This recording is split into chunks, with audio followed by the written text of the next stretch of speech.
Crypto with English, and happy Friday with everybody. So today's theme is going to be wallets, wallets, wallets. Now we hear this term thrown around. Now this is really a secure device to hold your cryptocurrency and NFTs, but there are so many names out there. Many of these wallets have very unique and special attributes. So the issue is really where to start. So I want to introduce a great friend of mine and a very accomplished guest. Stacey Alyse Cohen. She is a Renaissance woman who masterfully wears many hats, and I'll tell you why. So she's a certified public accountant and crypto investor, and watch out, she may be an upcoming whale in this space. So keep that in mind. She's an executive recruiter and entrepreneur, and she's an accomplished actress and member of the Screen Actors Guild. Notable performances include Saturday Night Live and Hugh Jackman's The Greatest Showman on Earth. And by the way, that's just the tip of the iceberg. And if anybody who watches Saturday Night Live, you've certainly seen her in a few sketches, especially featuring a very, very notorious, controversial Supreme Court justice as well. So, Stacey, thank you very much for coming on to the show today. Well, thank you. I wanted to thank you for having me as your guest. I've watched a lot of your segments, and you're doing the most important job in crypto, which is to educate everybody on crypto, because it's, even though it's been around since 2008 when Satoshi started with Bitcoin, so many people have not even dipped a toe in investing. And a lot of the reason is because they're frightened or they don't understand where to invest and what to invest in. So I think this is the most important thing you could do, is educate people on crypto. Thanks, Stacey. Well, I have to say the guests really make this show, and I have to say, I want to use this as like a portal or as a hub to just bring all these collective experiences and perspectives and kind of these nuanced takes from everywhere. So this is enlightening for me as it is for the audience. And I always feel the best way to learn a lot of things is actually just through a natural conversation. So I think it's a great way, and it's really a pleasant way to learn things. So, and anyway, going off of that, cryptocurrency wallets. Now, that is going to be one of the overarching themes, as well as America and blockchain. Why effectively our country's collective future is going to depend on this. But before we deep dive into that, talk a little bit about your experience. Now, I know I threw the highlights out there, but if you can get into the weeds and some of the nuances of things you've done. Sure. So I graduated Wharton undergraduate school, University of Pennsylvania. Great school. So started off in as accounting concentration, took finance classes, and then started on Wall Street at JP Morgan. So sort of the traditional investment banking bracket, and went through training there, learned about derivatives, which are coming into play in the crypto world now too, and reporting on those, and very highly regulated environments that I worked in. And then transitioned from there to, I got my CPA in New York, certified public accountant, and went to work for PricewaterhouseCoopers and worked in financial services there too, audited the Federal Reserve Bank, Vanguard, BlackRock, a lot of mutual fund complexes, and then moved on to be a vice president of an investment advisory firm and their controller. So very aware of the very highly regulated environment in financial services. And I pivoted that into recruiting in financial services and other industries also. But obviously, with having so much depth of knowledge in financial services, sort of got into blockchain and other financial services recruiting. So one of the companies I wanted to talk about today was Voyager Digital, which I've done some recruiting for them, and I've spoken many times to the CEO, Stephen Ehrlich, who is a former president of E-Trade, and his head of technology, or one of his founders, Oscar Salazar, was one of the founders of Uber Technologies. So obviously great team behind a great product. That's super simple to use for anybody that's new to the blockchain or crypto space. And so one of the articles I read today in the Wall Street Journal was about how the future depends on blockchain. I think you alluded to that. And 3 trillion assets are in the crypto universe right now, which People think, it's just a new industry, like it's just the tip of the iceberg. But 3 trillion assets since 2008 have flown into that. And, we think everyone's in traditional banks. So even if people say, I'm scared of crypto, I don't get it, it's time to start understanding it better, because every single asset that you hold is somehow going to be tokenized in the future. So getting an understanding of where you want to invest, what to invest in, and where it's safe, because obviously you don't want to put cash, the reason you put your cash in a bank that pays no interest is because it's safe there. And with crypto, a lot of the exchanges are overseas in places that there's no government regulation, no law enforcement. And that's why they're there, because, they're trying to escape government regulation, law enforcement, in order to hide assets, away from taxation, things like that. But there are huge risks with that, obviously, being, hacked, like Bitmart, I read this week, like early December, was $200 million was hacked from Bitmart. KuCoin in Asia, a couple of years ago, or a year ago, I think, they also had a huge hack that they had to recover assets. So I think for us in the US, it's understanding where it's safe for us to invest, and where there's a management team behind the curtain that you can tap and have confidence that they understand the industry. Obviously, everyone's heard of Coinbase. The CEO of Coinbase, I think, came from Airbnb before Coinbase, not financial services. For me, being in financial services, I want to have full faith that the team behind it understands regulations. Like Voyager has a broker-dealer, for example, behind them, which Coinbase doesn't have. I want to understand that my assets are safe, and that not only am I earning great return, but that when I go to withdraw money, it's going to be there.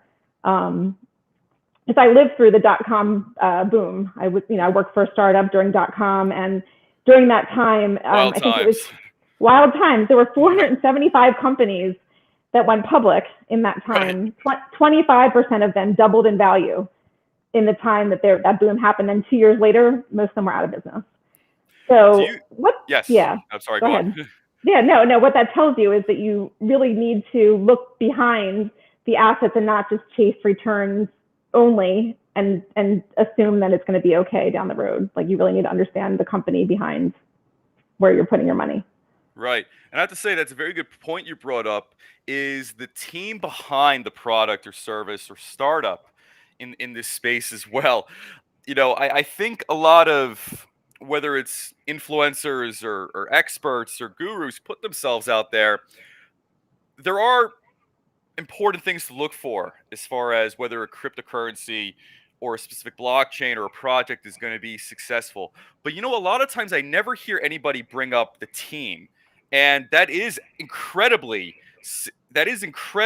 crucial, actually, as to really where the trajectory of a project can go, to say the very least. So I would say, in any white paper, that is something to look at.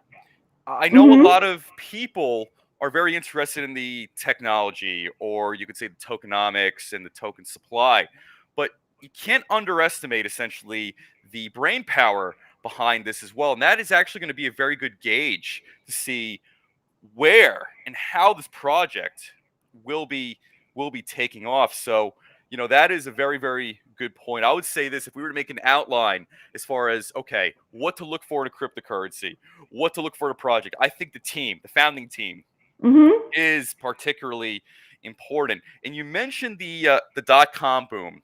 I remember that.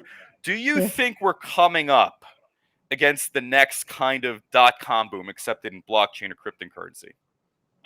I think that there are thousands of cryptocurrencies. I think that hundreds, or maybe even less than hundreds, are really good projects. So I think that, no, it's not the .com boom in that there are companies that have nothing behind them, but there are hundreds of cryptocurrencies, I think, that are equivalent to .coms, where there's really no project behind them that's different than any other project. It's just people are creating copycats to get capital, and then sort of running away with that, profit without actually developing the project, which is why I really do look at like Polkadot is a great example. One of the cryptos listed on Voyager too, like Gavin Wood, who was one of the founding members of Ethereum, he's behind that project. Right. And yeah, that's a trustworthy name. So anything that he does, I'm going to listen to closer than, like a Dogecoin, which, there is something to be said for meme coins, like audience supporting something and giving it value. But, I think generally speaking, like the ones that have those strong team members behind them are the ones that I trust. They actually have, good programmers and everything else. And because a lot of these, they're started, which college students, it's great. It's awesome that you could be a college student and start like Facebook, start a project. It's awesome. But you also need seasoned and unseasoned people in every good team. So even the startups, when I worked in, .com, there were, unseasoned people that were the forward thinkers. And then there was the CFO who had, 30 years of experience in finance. So you need both, I think, to really develop a good project. I love this, by the way. And I'm glad you also made that distinction as well between seasoned and unseasoned people to really move the project along. So I already feel like we can create a formula as far as what to look for, because these are good things. And I think one of the issues with cryptocurrencies is that there's so much information out there, it's a little overwhelming. And it really takes a lot of effort to really parse through all that. So perhaps the points you've raised in the past few minutes, that might be a day's of research for somebody to really find that out, going through numerous articles and numerous tweets and all these other different things on social media. So that is, that is a second awesome point you brought up: seasoned versus unseasoned people. The unseasoned, let's say the creative, and you could say more risk-taking force of probably the project, and you need the seasoned people really with the aptitude and I think maybe the structure to kind of steer the ship. So thank you for that. I think I actually do want to create an outline for this now. I think this is actually a very useful thing. So interestingly, you've gone, I know, on many exchanges to look at. So just to go back to wallets again real quickly. So there's cold storage and then there's what's called hot storage. So cold storage, let's get into that. Yeah, so you store your information offline, no connection to the internet. So there's no ability to quote unquote steal your currency or information. On the negative side of that is you need to keep a key or an external hard drive or something to store that information. And if you lose that key, be it 12 words or, actual piece of hardware, you lose that currency. So there was someone you and I both read, I guess, in England, who couldn't remember the last 2 words of his mnemonic phrase and lost something like $300 million because he couldn't access his cold storage. Right. Yeah, it was something ridiculous like that. It was in the hundreds of millions. I think it was Bitcoin too, no less. It was Bitcoin. Yeah. Like it started in 2008. So, from 2008 to now, a couple $100 investment. So, and then, oh my gosh, I can't even. And he's like, I'm at peace with it. I'm like, I don't understand that. But, and then you go from there to like the hot wallets, which are the exchanges, which again, you need to put it in a good exchange. And you can link that exchange to sort of a wallet, like MetaMask is one that I've used before that you can link to. And MetaMask, allows you to keep your crypto, let's say on a safe exchange, but then if you want to trade it for something else or stake it somewhere else, you can transfer it through your MetaMask wallet. But there is security risk with things like that, like MetaMask has been hacked, other, other wallets are hacked and things like that.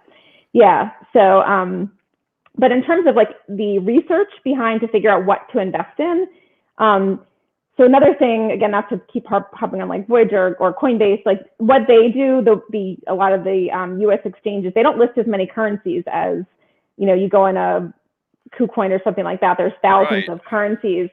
But what they do That's another good point, actually, I have to say, too. U.S. exchanges don't list nearly as many cryptocurrencies as the foreign ones. So let's get into that a little bit. Yeah, so I think the reason is because we do have research teams. Like Voyager lists 60 plus cryptocurrencies, they say.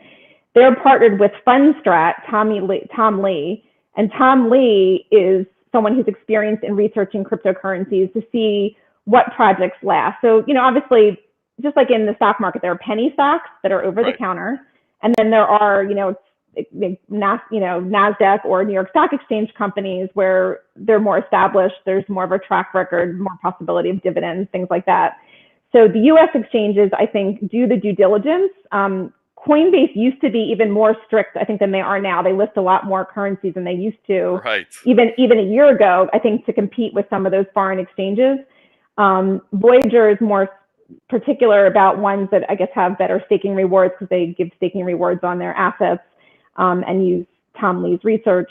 But then these foreign exchanges, it's more of a speculative penny stock investment. So, you could win big or you could lose everything. And you might actually not be able to get, the other thing is like a lot of these foreign exchanges, they don't go through KYC, know your customer, which is something that the US exchanges do, where you have to show your passport, your license to set up an account. So you might have a hard time getting those assets back in the US eventually. So that's another risk with these riskier investments that you have basically. But I think that's why. What do you think about it? Yeah, I think that it's mainly like due diligence is the difference between some of the foreign exchanges and here. Yeah, I think I share what you're saying, but I also think there is more of a culture or perhaps even more of a genuine interest in blockchain, generally speaking, overseas, especially from the guests that I've had on and some of my own research. If I was to create an exchange, and part of my goal would be to list as many credible cryptocurrencies as possible, I would probably start overseas first, actually. Right now, it's a ridiculously low number, but it's something like less than 1% of, I think, the American public invests in, uses cryptocurrency, and if not solely as just an asset. So there's no, I guess you could say, culture or even some sort of framework where people, widely, in some sort of widely used way, are going to be using cryptocurrency like Bitcoin to buy their, their groceries and their, their everyday needs, so to say. Overseas, there's a lot more of this everyday, more, I guess you could say, widely used, application and interest in, I think, cryptocurrency and blockchain, where I do think here there is still more hesitancy. I think if I was in New York City right now, I would actually have a hard time giving away Bitcoin to a lot of people. There is still this feeling that it's like New York City is the most regulated. They have the bit license in New York. And there's that too, yeah. And then there's the bit license situation there too. So, but yeah, I think it's a few things. But like you said as well, a lot of the U.S. exchanges, they do have very solid research arms, and there are more stringent standards if you want to get a coin listed, which perhaps does not exist in some of the exchanges I've seen overseas as well. But I will say this too. Now that Coinbase, and I've noticed this, they've been listing way more tokens nowadays. Definitely, yeah. So I think they're gonna try to use some of that type of technique and momentum that perhaps other exchanges have capitalized on. I mean, I'm starting to see it on Coinbase. Well, the Coinbase is interesting because they have the highest fees. So they charge like 30. I mean, that's why I switched to Voyager too. They charge like, sometimes $30 on a trade on their system. So they want, I mean, for them, if I were them, I'd want to list as many coins as I could too, because that's going to increase their revenue, their transaction revenue. But I agree, we're a little behind on listing some of the newer coins. I think that we're losing a lot of business to some of these overseas coins, but I do think a lot of them are super risky. I mean, you and I, if you go on YouTube, you can do a YouTube on how to create a coin. It's not very hard. There aren't, you could, I mean, there really isn't, it's not like a stock where you're going to apply on NASDAQ or New York Stock Exchange to get a coin listed. You literally can have a website. You do very little coding. You don't even really need to be a coder, and you could create a coin today of any coin, and there could be nothing behind it. But like a Doge or, Joe coin or something like that. So, there has to be a balance. I do think we're a little behind, but I think that overseas, they might be way more aggressive with listing everything that's out there, which again, you have to think most people want to be hold on for dear life. They're not day traders. They want to have an investment that in 5 years isn't going to be zero.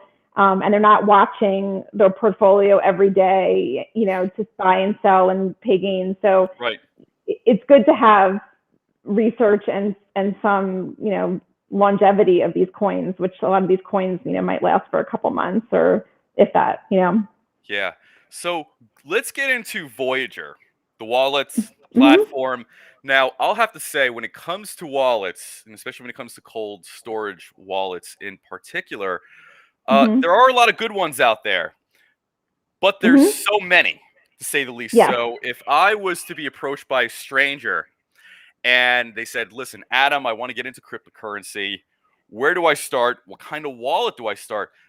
Me personally, I have 5 to 6 wallets, and each of them have kind of a different function as far as my needs. So so for me, that is actually going to be a very loaded explanation.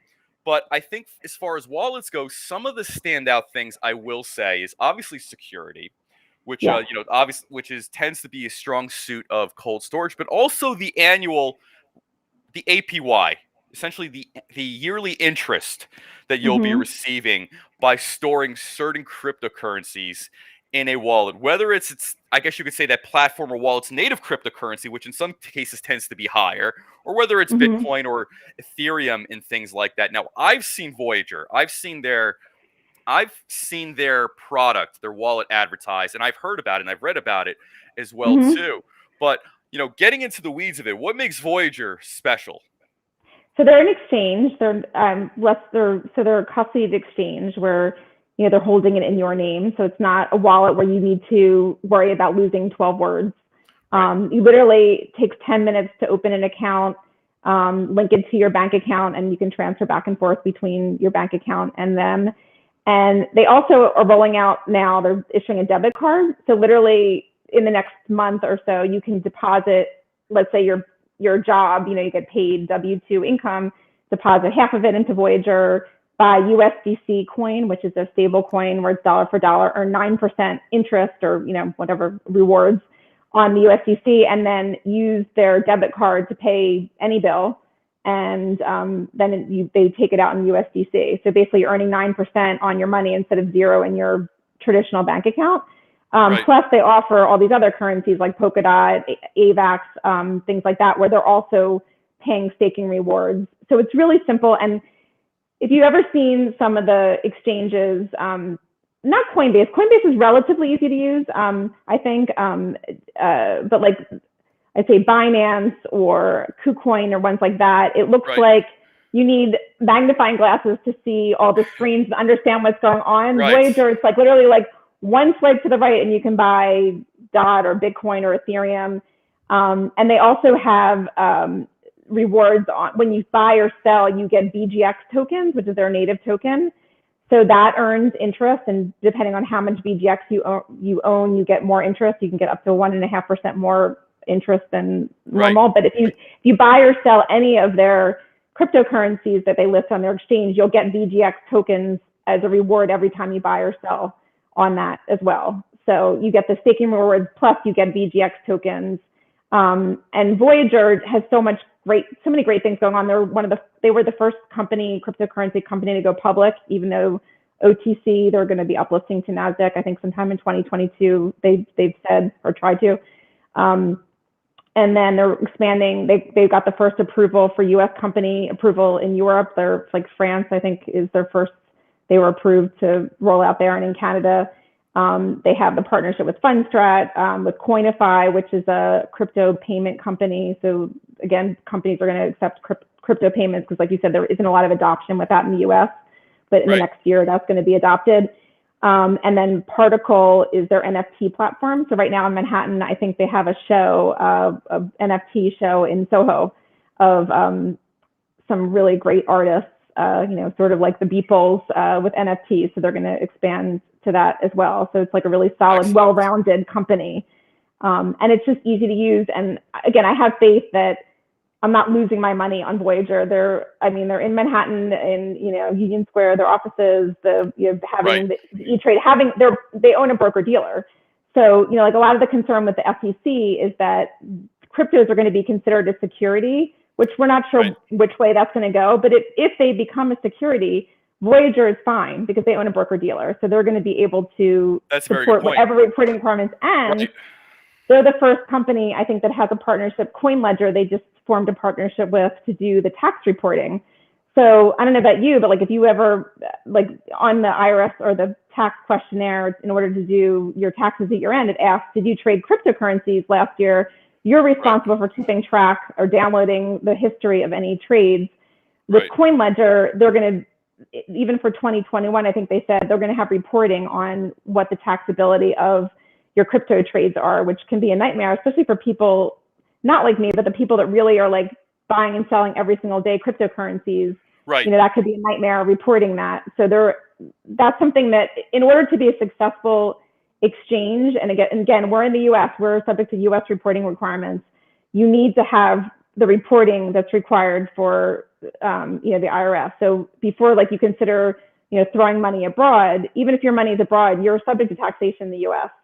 So it's important to have the ability to report on that. And I think they offer a really good solution. I'm sure that the other big exchanges will come up with that as well, where they're going to partner with other companies, but that's just one of the things they're sort of ahead of the curve with, I think. Right, and those are some additional solid points you brought up, especially the fact that essentially they're backed by a broker-dealer. So they already have the framework. So I guess, once I think maybe blockchain in the US takes that turn, they're going to be in a great position to comply and navigate all of those murky waters in regulation and, whatever the SEC further requires, down the line. So moving back onto Voyager, what are some of the annual returns for certain cryptocurrencies? So for instance, I have like Nexo Wallet, I have a few others, and some of them will be like 10% APY and above, which is great. And it's funny that, in this day and age, you'll see high interest checking accounts, quote unquote, not even giving 1% back per year. And you can buy Bitcoin on a good day. You can get like 10, 15% plus returns. So tell me about some of those APYs that Voyager has. Yep. So they change them every month, although they're sort of been consistent over the last few months. But Polkadot, for example, it's up to 12% rewards. They're paid, I think, the first of every month based on your average holdings for the month.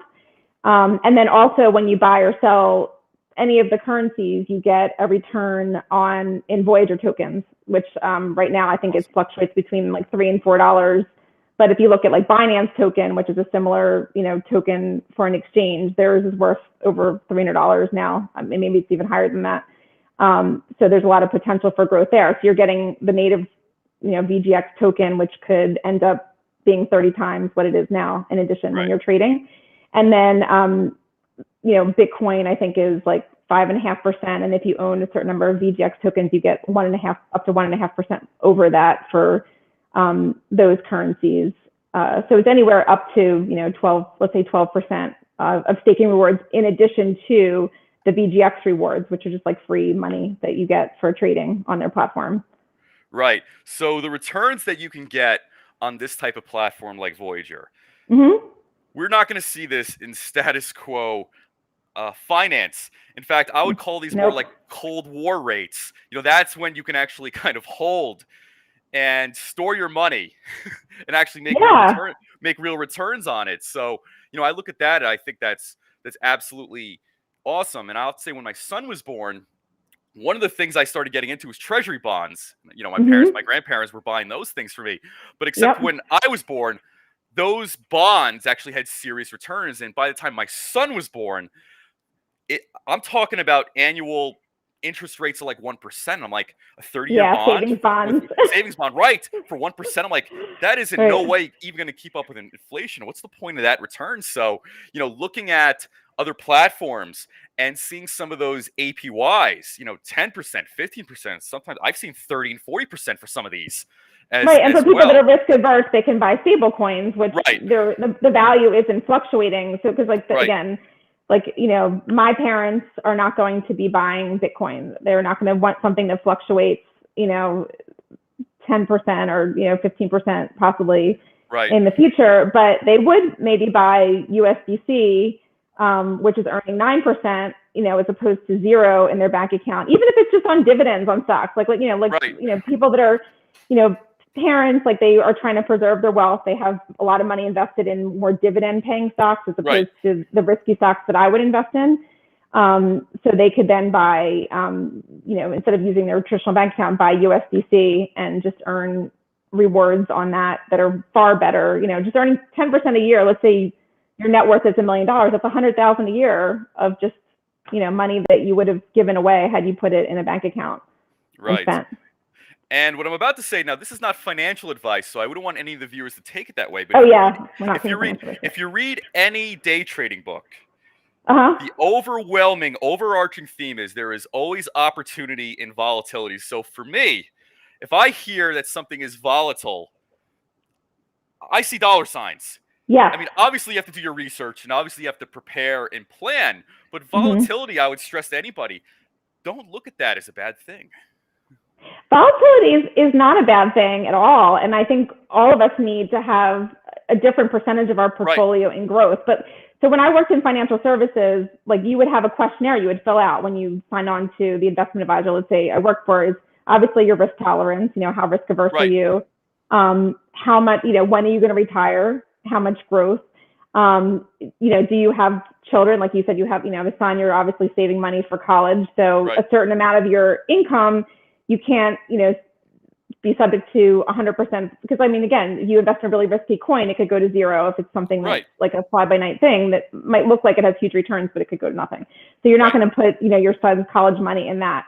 No. So I think you have to have a balance of, risky and non-risky, and depending on what stage you are in life, like obviously, the older you are in life, the less risky assets, because you don't have as much time to recover. Right. I mean, when I was at Wharton, Jeremy Siegel is someone who's written tons of books on the stock market, and he said the stock market always outperforms bonds. Like, I mean, people, like used to buy, bonds even if when they earned, let's say, 15%.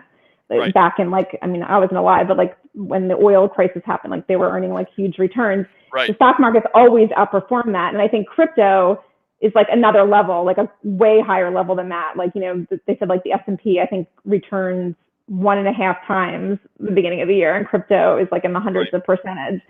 So you want to have a, depending on where you are in life, a portion where you could sort of, gamble for higher returns, and then a portion that you don't have that money, to risk.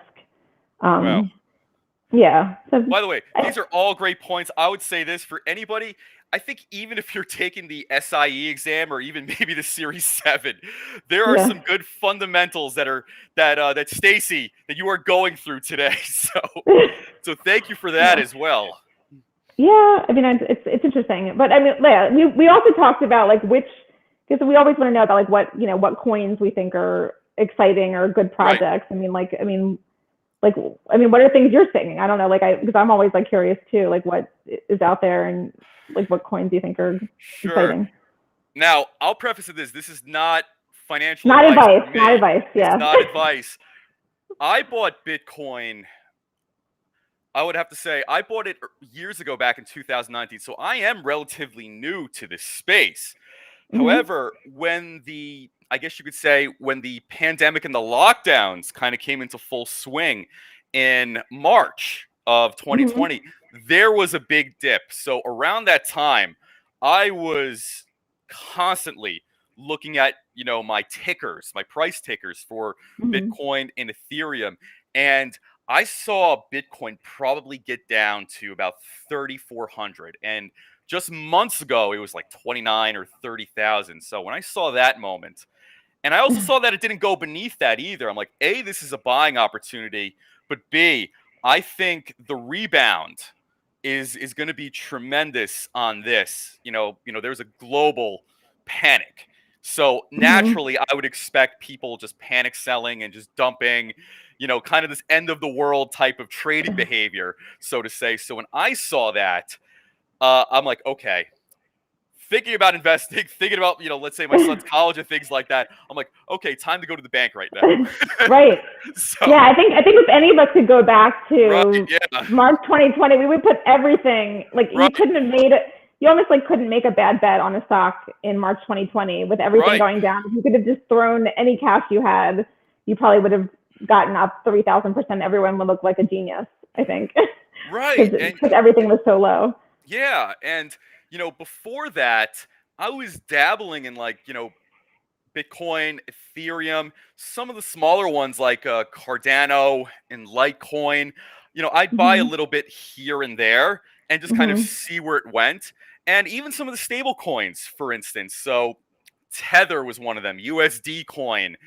I had some of that, and I liked now it wasn't doing much for me back in, let's say, 2019, but I did like the theory behind it. Essentially almost like a hardwired coding to maintain the value and kind of be like a hedge against inflation. So I would kind of put some here and there and really just monitor it every few days and see where it would go. And if there's white papers coming out, I would make sure to read those. I find the white papers very, very revealing. By the way, whether it's a good or bad white paper, it is very, very revealing of the company and kind of what they're about. And by the way, I've read some real shit white papers before too. And I'm thinking to myself, like, how does this group have tens of millions of dollars worth of liquidity out there? How are people still buying this? Because they don't read the white papers. They're not reading the white paper, but I've read because some of literally these. They're trading based on a feeling. I feel like Right. in the crypto world, not now that institutions are coming in, it's going to be a whole different game. Yeah. But up until now, it's really been retail investors. And I mean, I've heard everything from like people following astrology to choose cryptocurrencies I've to read that too. Yeah. they like the name of the coin and that's what they're going with, or the Moon logo. cycles too. That's another one. Right, the moon cycles, the logos. Like, would you buy a company, any like stock? Would you buy a stock based on, I like the logo, I like this cute dog or it's a cute bunny rabbit, I'm going to buy that? No, you wouldn't do that. But with crypto, they do it. So I think like as institutions come into it more, then it'll start being more, again, you'll figure out which projects are more real because they're going to make this, they're going to build the stability, I think, more than anything. It's like they're going to read the white papers, do the research, and then it's going to be more revealed as to which projects are good and which projects aren't good. Absolutely. And I'll even say this, with some of the white papers, you'll find some that are out there that are very sloppily put together. I'm talking about spelling errors. I'm talking about incomplete sentences and things like that. So these are things to really watch out for when you're about to invest. And I would even say on the flip side, some of these white papers are a little bit too academic, where I think maybe this is better suited for a programmer / developer to read. And I don't think that's particularly helpful. It's like a college paper. Well. I think some of the like college, like it's almost like that's what I was going back to, like, college students developing. There's some great projects that have been developed in crypto by college students, but some of them almost are like that. Like they should be stuck in academia and never continue on as an investment. Like they're just too technical. Because the ultimate success of all this is going to be how accessible it is going to be for the average person, getting people to buy their gas, buy their groceries, using this technology. That's where the ultimate success is going to be.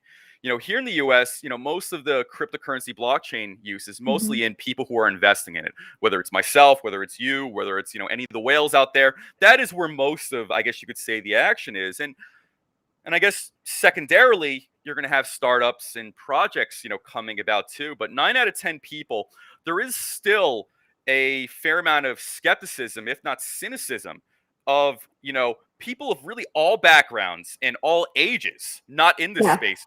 Do I really want to touch this? There is still a lot of that out there. Well, there's also a lot of fake I mean, like, I don't know about you, but like there's fake sites. I mean, like people have sent money for ICOs, which is like the equivalent of an IPO and coin's initial coin offering. So people have sent money. ICOs. Yeah, they've sent money to what they think is a valid website. I remember there was one. Yeah. There was like I forget, it was like a wrestling match that there was a coin associated with. People were sending money to it, and it was a complete fake. Like it was con artists. Right. There's a fair amount of that going on. they have Telegram groups that are associated with each of the cryptos, and there's a million fake Telegram groups even that say, you know, buy this coin, their rewards, and they're just completely just stealing people's money, which is again why you want to stick to a good exchange, because you could end up very easily sending your crypto somewhere that is fake, that is a scam. Yeah, and I would say this for anybody who uses Telegram, just be wary. And this has happened to me, and this has also happened to some of my friends. You will randomly get invitations for these Telegram channels, and these are channels that are really pumping and pushing certain cryptocurrencies. And I would say this, unless you've intentionally joined that channel, stay away from those. And if you're using some of these, you know, messaging and social media apps, be mindful of that, as well. As promising as this space is, there is still a fair amount of risk and fraud going on, and people are really trying to capitalize on, you kind of say, some of these, you know, emotions and zeal and enthusiasm and kind of impulse buying. So I would preface that to anybody. Just be mindful, be careful, especially on Telegram. Unless you join a certain channel for a certain cryptocurrency, don't just accept random invitations from third parties. And even if you do, if you get a direct message from anybody, never respond. Any direct messages, someone's trying to steal your money. That's all they're trying to do. Absolutely. So yeah, going back onto Voyager. So how would you distinguish Voyager against, let's say, Coinbase and Gemini and Poloniex and Binance? So I think, well, first of all, the fees. I mean, Coinbase and Gemini, the fees are way higher in terms of trading. Yes. I mean, there is a bid-ask spread on Voyager. So bid is when you're buying, ask is when you're selling. There's a spread between bid and ask, and that's, they're, you know, making money on that spread. More great terminology, yes. But there are no commissions. So like, you know, Coinbase, I would, any trade, like let's say I bought $100 of Bitcoin, $30 of that would come out in commissions to Coinbase. So because they were, even though they weren't the first publicly traded crypto company, they had kind of first to market name recognition to build a lot of assets. They have huge transaction fees. I think that over time, their transaction fees are going to go away because they're not going to be able to compete.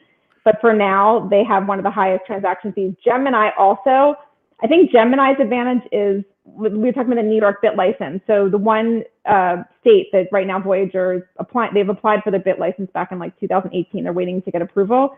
But bit license was created by a lawyer in New York, Benjamin Lasky. I don't know if people know that, but he created the bit license and is now actually working for, he was a government employee, created the bit license, and he's actually has his own law firm to get people bit licenses, so it's making money off of it, and works for a firm that has like 2 of only 26 bit licenses. So it's sort of unbelievable that that is even a thing, this bit license. But Gemini was one of the few companies that got a bit license early on. So they have that advantage in New York, but their fees, and they're obviously, you know, the Winklevoss twins, Facebook, that's who founded Gemini. So they have a lot of money and everything behind their organization, but their fees are high, and they don't have that many cryptocurrencies as of now listed. No, and not a huge selection. Their staking rewards are really low. I mean, like there are a couple of currencies they list that other people don't, but the staking rewards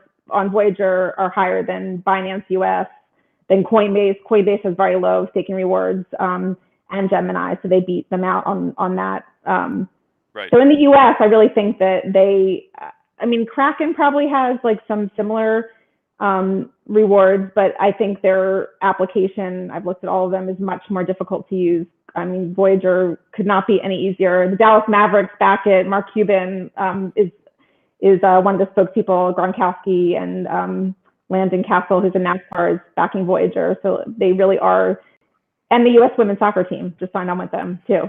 And I think Kevin Garnett also, So like all these people are backing it because it's super easy to use. It's literally like the simplest thing to get on compared to all of these other, like Binance. It's literally like, it's like learning another language. It's so confusing to understand their screens and how to buy and sell.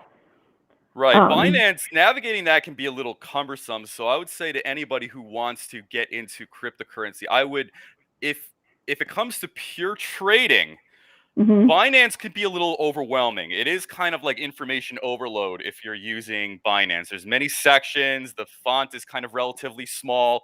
It's not really the most colorful or kind of intuitive when you use it as well. Not like, Coinbase, on the other hand, it's very accessible and it's very intuitive. It's bright, it's blue, it's colorful and whatnot. Yep. And with Voyager, does Voyager have like a learn and earn type of program like Coinbase has, or will it end up having something like that?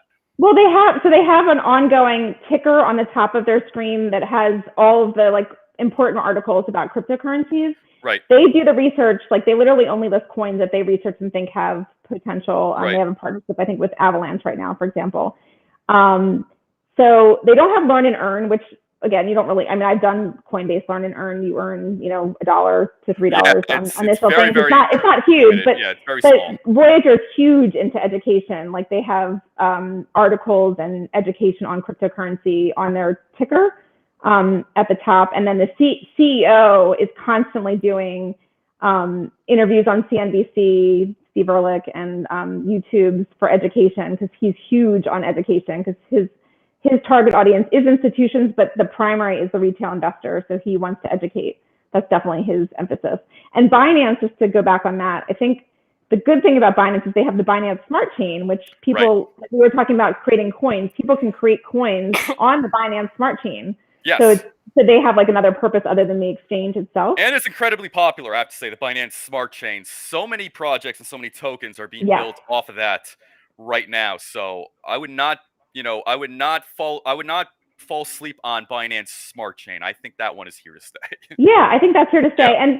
But the predecessor, so I didn't have a Binance account pre-Binance US, but Binance had a predecessor app, which is the International Binance. So I know a lot of people that got into crypto early. Again, crypto only started in 2008. People think it's older, but it's not. And Binance, they opened sort of like an old school International Binance account that they can no longer access because it was blocked for U.S. customers. Yeah, that's right. So literally, yes, and if you're you would have to. Yeah, you would have to have like a VPN or something to connect to Binance to even get access to your Binance account. So that's what I was getting back to again, that like, if you park your money in an exchange that's international, you have a huge risk of not being able to get your money to be useful. Like it's great to be a billionaire, but if it's money you can't access, who cares? So I think like a lot of people, I've heard that from a lot of people, that they have money stuck in Binance that they can't access it, like their VPN doesn't work or whatever, like they can't get the access to that money. And the Binance US application has very few cryptocurrencies. So they probably even have less than Voyager, Gemini, or definitely less than Coinbase. So because again, like we're more into safety and security with our investments. I mean, the U.S. stock market is, the leader in the world in terms of safety. That's why so many people invest in our markets here because of that. Right. And I cannot emphasize enough, for anybody investing, you do not want to be that guy in the UK with $300 million stuck in a wallet that, you cannot access. So be very careful when you're buying cryptocurrency, and especially from the exchanges and the wallets that you intend on using, in your whole investing journey as well. Because I read that article, and I believe we spoke about it a few months ago. I would be like, how do you ever get over that? That's what I'm wondering. How do you ever? Now, I know he said he did, but I'm like, what is the process? I told you my theory. My theory is he has that money and doesn't want, it's almost like winning the lottery. He doesn't want people to know that he's like, has $400 million. Right. I think because he was so calm about, he's like, I've made peace with the fact that I've lost $400 million. I'm like, there's no way. That guy is like, owns a couple islands, and he just doesn't want his relatives to know that he has $400 million and come after him for money. And you know what? That's probably really it, actually. Yeah, like he was so calm about that, I think. But I mean, again, they say like, keep the words. If it is a mnemonic, if it is one of those wallets that you need 12 words or a JSON, a seed phrase, seed phrase, or so wallets generally have a private key and a public key. So the public key, one other thing to know for people new getting into cryptocurrency is every cryptocurrency has to be sent to that cryptocurrency's address. So this is something that, like, when I started learning about this, I didn't understand. So if you're sending Bitcoin, you need to send Bitcoin to a Bitcoin address. If you send it to an Ethereum address, it's gone. Which is another reason that, like, for novices, I really suggest like going on an exchange like Voyager, Coinbase, because you don't have to worry about that sending crypto and losing it. Like for any novice, they're going to definitely lose money just sending cryptocurrency from one place to another. Right. So, and then there's like all these other coins that there's something called Coin Market. Is it CoinGecko? Like where it lists which exchanges each coin is listed on. But a lot of coins are very does that. thinly, yeah, CoinMarketCap, right? So they're very thinly traded. There's like some very thinly traded coins. So you have to like really send them to some wallet, do a swap like Uniswap or SushiSwap, and get that coin. And every time you send coins, they take out a gas fee. So just like there's gas for your car, they take out like the reason that I thought Ethereum was so great when I learned about Ethereum, like Bitcoin's great, it's like the gold of cryptocurrency, but Ethereum is gasoline. Like you can't run anywhere without Ethereum. Yeah. And now there are other currencies that are becoming like Ethereum, like AVAX. They have like the Snow Trace where you can use AVAX to trade currencies, but still Ethereum is probably 99% of the gasoline for any transaction. So every time you send a currency, you lose a little cut of that currency. It goes to the miners because all blockchain is I want to buy you a cup of coffee in New Jersey. I'm going to send Bitcoin to you. It goes across like thousands of people, and each of those people gets a couple pennies along that transaction for that comes out in Ethereum or some other gasoline fee for the transaction. So yeah, I'm very like hesitant ever telling people to send cryptocurrencies between wallets because you can lose it very easily. Right. It is very tricky, I think, at first, and I'm glad you made that distinction. Public and private keys, and especially if you're going to be sending cryptocurrency between wallets and across wallets and things like that, be mindful as far as the type of, I guess you could say, the type of public key you are going to be sending that cryptocurrency to. Because if you have to double check that. You have to double check and triple check. All the crypto is, and people don't know this, is a string of numbers and letters. So like when you're sending Bitcoin to Bitcoin, it's, I don't know how many characters it is. It could be like, let's say 15 to 20 characters. Yeah, it's like 20 characters or something like that. Yeah. Yeah. So basically they like, and you can scan a barcode, which is easier because the barcode, at least you know that it's right. But you always check the beginning digits and the last digits to make sure that the rule of thumb right there, right? Is right. Because there's no one. So that's the other thing, getting back to wallets. If you just do this on your own and using cold storage and sending cryptocurrency on your own, there's nobody to call when things go bad. I mean, you can look on Etherscan, like there's a system called Etherscan where you can see the transaction go through and all the validations go through. But if it gets lost, you pretty much have no recourse versus if you go to one of the real exchanges, they're doing all of that behind the scenes, and you don't really have to worry about how the cryptocurrency is being sent in between parties and worry about losing money because of an input error or scanning something wrong. Because that is like, I mean, even people I know that are really into cryptocurrency and do some really crazy, one of the big things now at Polkadot has parachain auctions. Right.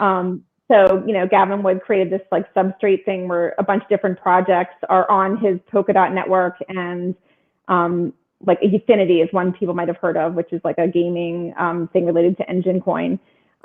So basically they have these like crowd loans, basically just like, crowdfunding for blockchain on the Polkadot network, or Kusama, which was his precursor to Polkadot. So, like you're parking your DOT, let's say, to support a project, but all those things, like you're transferring, money to somewhere that, it's a little bit, there's some risk involved, and you're also locking up your currency. So like when you staking, some people don't understand, there's soft staking and then there's hard staking, which is soft staking is you're getting a return on your money, like Voyager is soft staking, where you can take out your money whenever you want and you're still earning 12% whenever. And then like on these parachain auctions for Polkadot, where you're locking up currency to support a project, you're locking it up for like 670 days. So if the DOT underlying the transaction tanks, which it shouldn't, I mean, like I think a lot of those products are great, and it's a really great thing that he created, but you are locking up your money for a longer time for the possibility of a higher return. So By the way, you are really covering the bread and butter of cryptocurrency terminology. I think this should be a Udemy course or a module or something like that. So, listen, great job, I have to say. And let's talk about the Voyager promo. So, I posted it in the comments section on all the promo content leading up to this episode. But talk about it a little bit. This might be a good way for people who are a little green or a little hesitant to kind of, dip their toes in the pool, so to say, before they dive in. Yeah, so basically for Voyager, you just go on the App Store, whether it's Google Play or the Apple Store, iOS Store, and then you download Voyager Digital, which is a purple V, because, again, I always say don't trust like things that don't look right. The link is on, I think, the page that Adam posted, and then there's a referral code, and then the first $100 you trade, you get $25 of free Bitcoin. So, Bitcoin, even though it's, 48,000, whatever it is now, dollars per Bitcoin, you can buy any increment of it. So you'll own like 0.00001 Bitcoin, which can grow. But the promo is you literally get free money when you open up the account if you use the promo code, which is on Adam's link to do that. Right. So and that's a solid return, to say the very least. It's better than anything coming out of Wall Street right now. Yeah, 25% return. Right. I was going to say. I think someone new to crypto. Yeah, and someone new to crypto should invest small. Like I think putting in $100 is perfect. Like I wouldn't. Right. With anything, I wouldn't put in thousands of dollars when you first invest. Like put in $100 and see what happens. Like play with it, learn about it. Put $5 in Shibu or $5 in DOT or USDC, whatever, and see how the returns do, so you can start getting confidence that you know how it works and learn about it, because it is a learning process. Right. To learn about the cryptos. Good stuff. So, but it's super easy. Yeah, if you just download the app, fill in information. I think you usually have to upload your license or passport, because again, they do know your customer to make sure that they don't have fake customer scam. And then once that's approved, then you just literally link your bank account on Plaid, which is what all of these apps use, like Coinbase. And if there's any problem linking, you just email their support, which is on the help page, and they can manually link it to your bank account, so you can set that up. Because that's it. A lot of the foreign exchanges, you can't transfer U.S. dollars if you trade it on. I know some people use KuCoin and things like that for parachain auctions and things like that. You have to send another coin there, because they don't accept U.S. dollars. So it's either like US DOT or XLM, Stellar, Lumen, something like that, in order to trade. Versus the U.S. exchanges, they make it easy. It's linked to your bank account. It's all above board, and reporting, everything is right there for you. So it's easy to use. Right. And I repeat, I've included this information in the comments section on all the promo content for this episode. So you trade $100, you'll receive $25 of Bitcoin in return. I think for anybody looking for a new platform, I think this is definitely worth checking out. And for people who are new and just dipping their toes and trying to get into this space, this is really the perfect set of baby steps to start trading. And, whether through research and trial and error, really figure out what kind of investor or trader you are, and also acquire some Bitcoin at a very, very low cost, up front, and with a really solid return. I mean, that's a very good incentive. $100. Yeah, this year is down Bitcoin. I think in the beginning of the year, wasn't it like 65,000, and now it's 48,000. So you're actually getting it. Yeah, it's been a little rocky these past few weeks in particular. Yeah. So on an ending note, I did have a specific question. Meme coins. What are your thoughts on those? Because you have Dogecoin that's been out for a few years, and then recently you have Shiba Inu coin. And I'll have to say this: just when you think Shiba Inu coin is about to essentially go down for the count, it somehow comes right back up.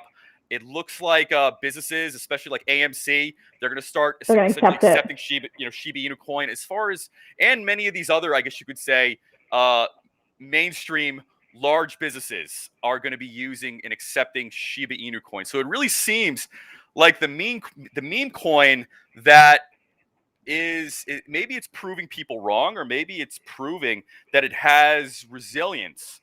But either way, do you think it's really just going to be a fad, or do you think it will be an enduring trend? I don't think so. I think it's enduring. I talked to when I interviewed Steve Ehrlich maybe a month ago about everything. audience and crowd support does have value. I mean, how many things in life? I mean, even artwork. I mean, what is artwork really worth? Why did Beeple sell his artwork for $65 million? Because people loved it and supported it. So there's something to be said for, you know, people having, even in entertainment, you know, The Rock has, you know, more fans than the entire country of England. You know, so I think support for currencies does mean something. Shibu, I think they're going to be using it in some other uses. Doge is more just considered another currency. The only thing I would warn about things like Shibu, I mean, there's trillions of Shibu Inu coins, and I think one person owns like an incredible amount of it. Probably I Doge heard about that. too. Yes. Yeah. So they can't. I don't think they're really going to sell all of that, because honestly, like if someone tried to liquidate, just like if someone owns, in fact, there is somebody I just saw on the news who owns 65 billion Bitcoin, who's supposedly one of the original holders of Bitcoin. If they ever tried to sell that, they would literally, while they were selling it, tank the price of Bitcoin. So they literally couldn't sell. They couldn't dump it all, because it wouldn't be. They wouldn't make 65 billion. They would make less and less as the price of the currency went down. But that would be the thing I'd say, because there isn't, you know, there isn't a team behind it that we know of. You know, it's sort of a meme coin. You know, I would just say limit your exposure to some of those, but there definitely is not dead. I think, you know, I think that's great that people can like stand behind something and make it popular and make it a currency. I mean, how did bartering start? Before there was US dollars, people used to trade things because they assigned value. Why does gold have value? You know, it's a shiny thing, but what's the value of it? It's just because people like it. And there's no difference between that and a digital asset. People like digital art, they like digital coins.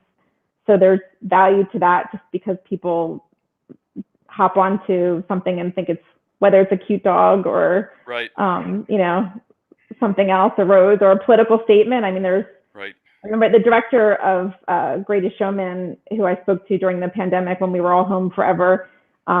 He was talking about how one of his friends was recommending Horizon Zen, and he's like, you know, I think this is going to be a great coin. Yeah, and basically they were sort of a green. They had a green platform. They did something. I actually don't know the whole foundation of it, but it was something about like supporting the environment was behind the Zen coin. So again, like there's just, you know, there's political reasons or social causes that are reasons why you would buy a coin, because you're supporting something, you know, by, you know, just like demonstrating, like it's a coin can be sort of like a virtual support of something. So I think that's where the meme coins could have a place too. Okay. Well said. Well said. And like I said, for anybody watching this episode alone is a great primer as a macroeconomics course and a how-to as far as blockchain and cryptocurrency. Stacey, you really covered a lot of ground. And by the way, it's all about mastering the fundamentals at the end of the day and really whatever you do. So explaining and really fleshing out all these terms and trends, this is very, very helpful. I have to say. There's a lot to learn. There's a lot to learn. Every time I talk about it with anybody, like they're just like, slow down. Like there's just so much, it's baby steps. It's always like put $100 in or $50 and just try to learn and read as much as you can to learn more about it. But crypto is basically, you know, no different than stocks in a lot of ways. Like most cryptos have, not other than the meme coins, have a business behind them. So reading the white papers, like you said, really understanding the business behind it will help you decide what you want to invest in and what's a good investment. Now, I do have one more question for you. Now, as far as NFTs, whether this is NFT art, NFT music, and all of its variations and forms, what do you think the ultimate regulatory treatment of NFTs will be? Because I think if we can all be honest with ourselves, at some point, this will be regulated. Yes, so I think so. What do you think the ultimate path is going to be for an NFT? You know, it seems to have properties of a security, but it's not exactly a security. It's not exactly a utility token either. So it seems to be an amalgamation or a chimera of a few things. So what are your thoughts? I mean, I guess I don't know, but I think to me it seems closest to digital property. I would say more than a security. I mean, obviously it can be backed by a security, but not necessarily, because some NFTs are literally just like one of my sons. Like he was the one who told me about NBA Top Shots. So that's an NFT. You know, it's a digital trading card for basketball. And there's nothing really backing it. It's just a card that's open and then you can sell it. So to me, that's almost like, you know, collectible property. And I mean, I guess artwork. I mean, if you sell artwork for a huge gain, I guess I did more audit than tax, but I think it would be taxed more like property than a security. In my opinion, I think that's the way it would go. So maybe there'll be some exclusion. I mean, obviously, like housing and things like that, there's exclusions depending on how the tax code's written for a certain amount that's not taxable versus taxable. But that's how I see it. But because the NFTs are I mean, they're using so many metaverse. I mean, oh yeah, I've done recruiting. I've talked to a recruiting client that's in the metaverse world, and they said basically your NFT is going to be eating dinner with you at some point. Like you're gonna have an NFT of like a friend who's going to be sitting next to you eating dinner at a movie with you, and like literally your NFT is going to be like your imaginary friend. Like, so, you know, I don't think we even understand where NFTs are completely going yet. Right now, they're used in artwork and gaming. You know, gaming pieces can be bought and sold on things like OpenSea for gaming. But at some point, when the metaverse, which, you know, like Facebook is even working on metaverse, that's why they're called Meta now. I think eventually that these NFTs are going to have a whole nother meaning that we don't even know about. So it's going to keep developing. Maybe somehow the cryptocurrency world and the NFT world will all be one place. I mean, all the exchanges, even Voyager, for example, they're working on incorporating NFTs with Particle and other, you know, NFTs, and you know, KuCoin has NFTs, Crypto.com has NFTs, all incorporated into their spaces. So got it. Yeah, I guess we don't know yet. I guess we have to see what happens with taxation, but we do know that there's a lot of inflation. So that'll be interesting too, since crypto is supposed to be a hedge against inflation, even though it hasn't necessarily moved with inflation so far. And by the way, this makes me think of another point: recruiting in the cryptocurrency, blockchain, and NFT space. Mm-hmm. What is it like right now? So I mean, I can say on LinkedIn, I've gotten a huge number of people saying, I'm looking to get into that space. I want a job in the NFT space. I still think the technology side is the most in demand in terms of positions. I know, like, you know, the Coinbase, Voyager, all those Meta, like they're really recruiting. They want programmers more than anything else. But these companies are growing like the .com boom, where, you know, they had 6 employees a year ago and now they have 200 employees. So I think it's, you know, a huge recruiting opportunity. They don't even necessarily need me as a recruiter. It's more, you know, they just advertise and they have thousands of applications for a lot of the roles. I think people are leaving traditional jobs to move into the, you know, metaverse, Web3, cryptocurrency space right now. So the jobs are going to be booming because these companies can't get big enough fast enough and roll out more technology fast enough. I think the problem is, like, again, like, I don't know that there's enough people trained. Like it's almost like my aunt is in LA. She works for Disney and she's an animator. When she started off at NBC, she said there was no school for animation. So she went to courses or learned on the job. But now there are schools that you can go to and learn how to animate for Disney. So I think there are some blockchain college programs now, but they're not tons of them. And I don't know how great they are in terms of like being cutting edge, but I think that that's going to be huge. I think like universities are going to start having blockchain majors or, you know, a computer science specialty in blockchain. And because these companies just need people that can come up with the next thing to make their competitive advantage, because there's a lot of competition coming up the pipeline for all of these different companies.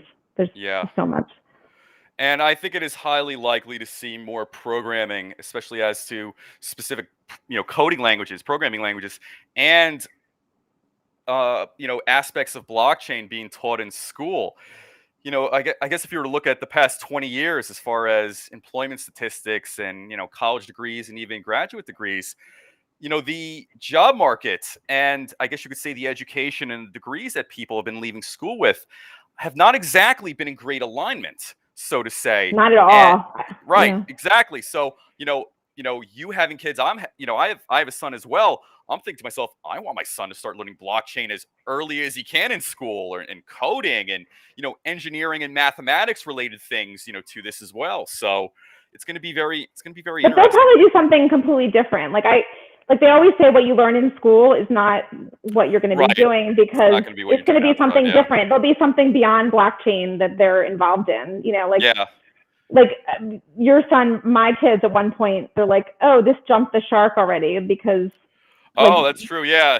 yeah, like Binance is keeping up with the current trends. Yeah. yeah, they know before we know. Like I wish, like back in early 2020, I had asked my kids, like, what are your friends playing with? Like I remember Etsy. Like my daughter started a store on Etsy for a Oh, short time nice. before it took off, like because Yeah. people started selling sourdough bread on Etsy. Right. Like they know about the trends. Like I'd say like 10 to 12-year-olds probably can predict the future more than anybody in our Yeah. generation. They know that because they're around, like, kids that know what's Right. new, what the trends are. So like I would just say, like, for any kid, follow what you love doing. You're never gonna go wrong. Like if I wouldn't push my kid into any specific major. Like it's just whatever they love doing, and your major has nothing to do with, as a recruiter, unless you're like an engineer, which obviously you need that background. Almost any other major you could do anything with, as long as it's like if it's a liberal arts education, as long as you're learning writing skills and communication Right. skills, like you could apply that to any job. And your degree only really matters for your first job. Like your college. That's true. Yeah. I don't even think that they look. I mean, obviously, like you look at GPA, your grade point average, everything like that, your GPA, Right. but beyond like your first couple jobs, like I don't even think that matters anymore. Like it just they Yeah. look that you have a college degree, and then where was your last job? And a lot of companies try to just put you in the same job that you were already in, which is where, like, I try to find people jobs that they're really passionate about that maybe aren't the previous job that they had. Because that's the hardest thing, is like once you get in a cycle of the same career over and over again, then it's hard to transition. Right. Similar to like when you were, lawyer and then transition to something else. It's sometimes hard to get past what your education was. So it's almost better not to have like a really narrow education. It's better to have, like if you're just like communications major, whatever it is, like I feel like you have more opportunities, because Wow. like going to Wharton, I was sort of pinpointed and, oh, you're a finance accountant, so breaking out of that. They try to hardwire your path, so to say. Yeah, absolutely. Like it's so hard to leave when you have a really specific major. It's very hard to, if you went a traditional route, which, like I started a company, but if you go like corporate America or traditional route, they're going to try to look at your major and put you in that same career for the rest of your life. So choose something general that you love, and then go from there and figure out, like, because you're, like when you start working, that sort of helps dictate where you're going to go versus like what you did in college. Wow. Well, I have to say, Stacey, wonderfully put, as far as recruiting, as far as cryptocurrency, these macroeconomic terms. Like I said, this should really be a class on Udemy, or one of these other, I guess you could say, online education resources, because the terminology that you fleshed out today, you can prepare, like I said, for the SIE, for like a Series 7, and even just, get an overall bird's eye view of cryptocurrency, going over really what a wallet is, for instance, going over, cold storage, for instance. Like these are very, very important terms. So Stacey, it was an absolute pleasure having you on. Thank you. I'm very excited to see the future of recruiting in cryptocurrency, in blockchain, and I'm very excited to see, over the next few months, some of the projects you're working on, and some of the other things that are out there as far as cryptocurrency platforms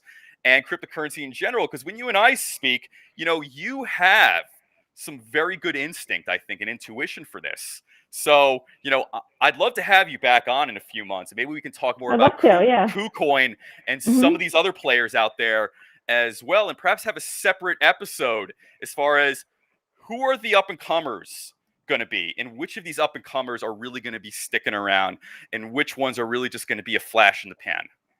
Yeah, that would be really interesting to dive into that for sure. All right. There's so many. Thank you again. Thank you for having me. Thank you again, Stacey. I really appreciate it. And I'll talk to you soon. Talk to you soon. Bye-bye. Bye.